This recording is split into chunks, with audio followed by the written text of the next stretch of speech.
ఈ లోకమే ఒక నాటకరంగం. అందులో మనమంతా పాత్రధారులం. ఈ భూమి మీద పుట్టిన ప్రతి మనిషికి దేవుడు ఇచ్చిన పాత్ర ఉందని మరిచి బ్రతుకుతూ ఉన్నారు. యేసుక్రీస్తు వారికి దేవుడిచ్చినటువంటి పాత్ర ఏంటి అని ఆలోచిస్తే, యేసుక్రీస్తు వారు అంటున్నారు దేవునితో, "నేను సృష్టించినటువంటి, నేను సెట్టింగ్ చేసినటువంటి ఆ భూలోకంలో నా పాత్ర ఏంటి?" అని తండ్రిని అడిగినప్పుడు అంటున్నాడు దేవుడు, "నీవు భూలోకంలో మనుషుల పోలికగా పుట్టాలి. మనుషుల్లో రాజులున్నారు, ధనవంతులున్నారు, సామంతులున్నారు, శాస్త్రవేత్తలున్నారు. ఎంతో విలాసవంతమైన జీవితాన్ని అనుభవించేవారున్నారు.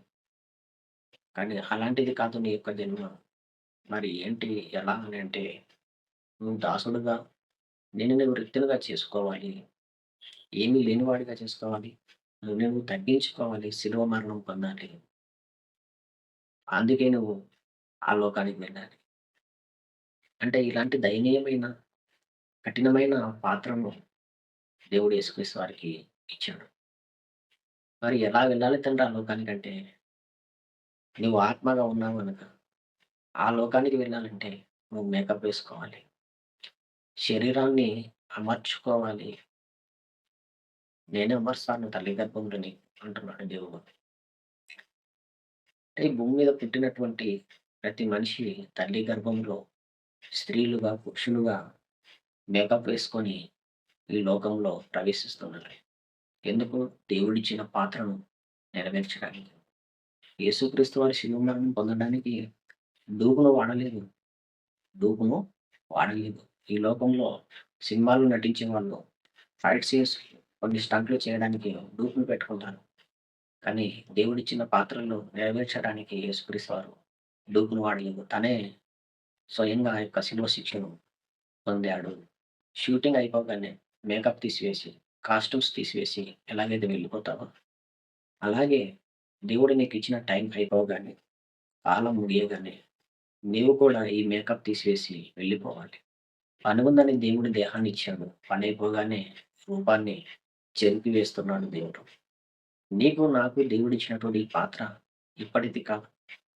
ఎప్పటిది? జగత్తు పుట్టక ముందే నీ కోసం, నా కోసం దేవుడు రాసినటువంటి స్క్రిప్ట్, దేవుడిచ్చినటువంటి పాత్ర ఇది. అందగాడైనటువంటి మోషే పుట్టినప్పుడే సాతాను చంపాలని చూసింది. కానీ దేవుడు తప్పించి ఫరో కుమార్తె యొద్దకు చేర్చి, రాజకోటలో పెంచి, ఐగుప్తు సకల విద్యలను నేర్పించి, మోషేకు తోడుగా ఉండి ఎన్నో అద్భుతాలు చేయించి, ఇశ్రాయేలీయులకు నాయకుడుగా ఐగుప్తు బానిసత్వం నుండి విడిపించాడు.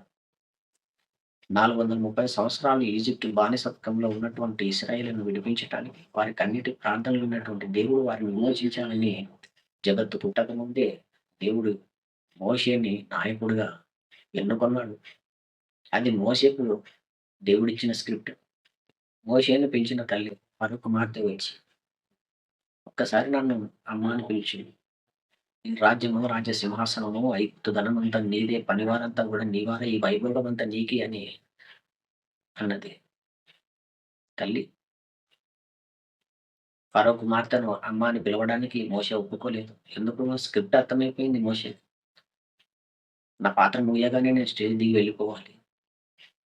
ఈ రాజసింహాసనము, రాజకోటలు, గుర్రాలు, రథాలు, పనివారు, ఐగుప్తు ధనం ఇదంతా సెట్టింగ్ అని మోషేకి అర్థమైపోయింది. అల్పకాలము పాపభోగం అనుభవించుట కంటే దేవుని ప్రజలతో శ్రమ అనుభవించటం మేలని యోచించాడు మోషే. ఈ లోకంలో సినిమాల్లో నటించినటువంటి బెస్ట్ యాక్టర్స్‌కి, బెస్ట్ పెర్ఫార్మర్స్‌కి అవార్డ్స్, మెడల్స్ ఇస్తారు. పద్మశ్రీ అని, నోబెల్ ప్రైజెస్ అని, భారతరత్న. కానీ దేవుడిచ్చిన పాత్రను నువ్వు నెరవేరిస్తే ఈ భూమి మీద దేవుడిచ్చే బిరుదు, మోషే నా ఇండ్లంతటిలో నమ్మకమైన వాడు, అబ్రహాము విశ్వాసులకు తండ్రి, యోబు యథార్థవంతుడు, న్యాయవంతుడు, చెడును విసర్జించిన వాడు, దావీదు నా ఇష్టానుసారమైన మనుషులు అని బిరుదులిచ్చాడు. అలాగే దేవుడు దావీదుకిచ్చినటువంటి పాత్ర ఘనమైన పాత్ర. రాజుగా, రాజసింహాసనము, రాజకోట, ఎంతోమంది పనివారు. యేసుక్రీస్తు వారికి దేవుడిచ్చిన పాత్ర చాలా దయనీయమైన పాత్ర, ఘనహీనమైన పాత్ర. కనుక దేవుడు నీకు ఏ పాత్ర ఇచ్చినా దాన్ని నువ్వు నెరవేర్చి వెళ్ళిపోవాలి. ఈ భూమి మీద తల్లిగా, తండ్రిగా, అన్నగా, చెల్లిగా, భార్యగా, భర్తగా ఎన్నో పాత్రలను పోషించి వాటికి న్యాయం చేస్తున్నావు కానీ దేవుడిచ్చిన పాత్రకు నువ్వు న్యాయం చేస్తున్నావా? స్క్రిప్ట్ మారిపోయి దయ్యం వేసినటువంటి పాత్రలో నేను జీవిస్తున్నావా? ఆలోచించు. ఈ లోకపు నటన గతించుచున్నది.